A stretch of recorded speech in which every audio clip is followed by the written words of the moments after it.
नागपूर शहरातील कळमना पोलीस ठाण्याच्या हद्दीत 24 एप्रिल 2026 रोजी सायंकाळच्या सुमारास मदनी चौक काच कंपनी परिसरात एक तरुण गंभीर जखमी अवस्थेत आढळून आला। जखमीची ओळख रोशन धरमसिंग उईके वय वर्ष 27 अशी पटली असून त्याच्या मानेवर, पोटावर आणि तोंडावर धारदार शस्त्राने वार करण्यात आले होते। घटनास्थळी पोलीस पोहोचताच जखमीला तात्काळ मेयो रुग्णालयात दाखल करण्यात आले, मात्र डॉक्टरांनी तपासून त्याला मृत घोषित केले।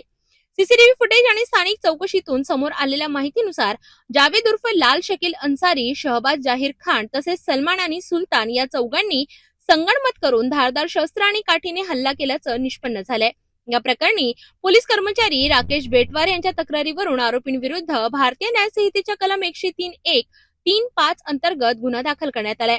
कळमना पोलिसांनी तातडीने कारवाई करत मुख्य आरोपी जावेद याला अटक केली असून इतर आरोपींचा शोध सुरू आहे। या घटनेमुळे परिसरात भीतीचं वातावरण निर्माण झालं असून पुढील तपास सुरू आहे। बीट मार्शल राकेश बेटवार यांना एक त्यांचे MDT वर CFS प्राप्त झाला की काच कंपनीजवळ वांजरा येथे एक व्यक्ती पडलेला आहे आणि रक्तबंबाळ अवस्थेत आहे। त्यावरून ते त्या स्पॉटला गेले असता त्या ठिकाणी रोशन धरमसिंग उईके हा तिथे खाली पडलेला होता पालथ्या अवस्थेत आणि रक्तबंबाळ अवस्थेत होता। त्याच्यावर चाकूने वार केल्याचे दिसून येत होते। त्यावरून राकेश बेटवार यांनी आम्हाला फोनवरून माहिती दिली, तसेच आमच्या DV पथकाला माहिती दिली। आम्ही सर्वजण त्या ठिकाणी गेलो।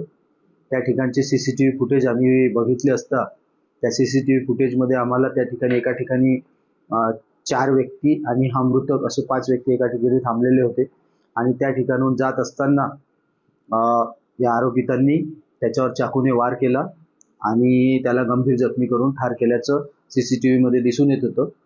त्यावरून आम्ही आरोपींचे आजूबाजूच्या लोकांना CCTV फुटेज दाखवून आरोपितांची नावं निष्पन्न केली। त्यात आरोपी जावेद उर्फ शकील अन्सारी, शहबाज जहीर खान, सलमान आणि सुलतान अशा 4 आरोपींविरुद्ध आम्ही बीट मार्शलच्या तक्रारीवरून 103 BNS अन्वये गुन्हा नोंद केलेला होता। गुन्ह्याच्या तपासादरम्यान आम्ही आरोपी जावेद उर्फ लाल शकील अन्सारी याला काल अरेस्ट केला। त्या अरेस्ट केल्यानंतर तपासादरम्यान असे दिसून आले की जावेद अन्सारी आणि शहबाज खान या दोघांनीच त्याला मारलेलं आहे यापूर्वीच्या त्यांच्यात झालेल्या भांडणावरून। आणि जे CCTV मध्ये सलमान आणि सुलतान दिसत आहे यांचा सध्यापर्यंत कुठलाही रोल दिसून येत नाही अरेस्ट आरोपीच्या सांगण्यावरून। तरी त्यात एकंदरीत तपास आमचा सुरू आहे। सध्या जावेद शकील अन्सारी हा अटक आहे। जावेद शकील अन्सारी हा याने 1-1.5 वर्षापूर्वी मृतक रोशन जो आहे त्याला मारलेलं होतं। त्याची तक्रार कुठे झालेली नव्हती। हा जो रोशन आहे हा असा छोट्या मोठ्या अशा चोऱ्या करायचा, परंतु तो रेकॉर्डवर आलेला नव्हता। त्या चोरीच्या याच्यातून त्यांनी त्याला 1 वर्षापूर्वी मारलेलं होतं आणि तेव्हापासून त्यांची आपसी दुश्मनी चालू होती।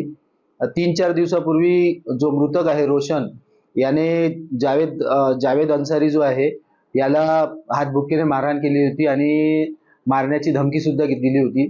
त्यावरून जावेदला वाटले की आता हा आपल्याला मारणार आहे, म्हणून काल जावेद त्याच्याकडे गेला आणि जावेदला तो त्या ठिकाणी असा बसलेला दिसताच जावेद आणि शहबाज हे दोघे तिथे गेले आणि त्या दोघांनी त्याला तिथे मारले।